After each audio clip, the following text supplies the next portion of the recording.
Terminal নির্মাণের পর পেরিয়ে গেছে ৩০ বছর। এর মধ্যে একবারও হয়নি কোনো সংস্কার। পার্কিং এর বিভিন্ন স্থানে সৃষ্টি হয়েছে খানাখন্দ। একটু বৃষ্টিতে সৃষ্টি হয় জলাবদ্ধতা। বেহাল দশা মূল ভবনেরও। ভেঙে গেছে যাত্রীদের বসার স্থান। নেই পরিষ্কার পরিচ্ছন্নতার বালাই। এ অবস্থা দিনাজপুরের কেন্দ্রীয় বাস টার্মিনালের।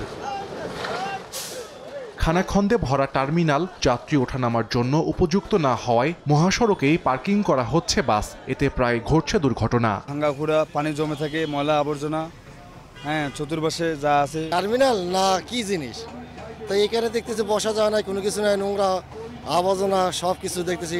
এক্সেল ভাঙে, গাড়ির ফরেন এক্সেল ভাঙে, গাড়ির বডি রাস্তার সঙ্গে ঠেকে যায় টার্মিনালের মধ্যেই। টার্মিনালে কোনো পরিষ্কার এবং কোনো কাজ হচ্ছে না, যাত্রী খুব দুর্ভোগ ব্যবস্থা নিচ্ছে। ড্রাইভারেরও কোনো সময় কোমর নড়ে যায় এই খাল দেখিয়া, ঘৃণা লাগে টার্মিনালটা ঢুকতে। অবস্থা একে মনে হয় চলবে না। প্রতিদিন আমরা ক্ষয়ক্ষতি হচ্ছে এই টার্মিনালের জন্য। সরকারের কাছে একটা রিকোয়েস্ট যেন আমাদের টার্মিনালটা অতি শীঘ্রই কাজ করা হয়। মোটর পরিবহন শ্রমিক ইউনিয়নের অভিযোগ, টার্মিনালটি সংস্কারে একাধিকবার পৌরসভার কাছে আবেদন করা হলেও মেলেনি সমাধান।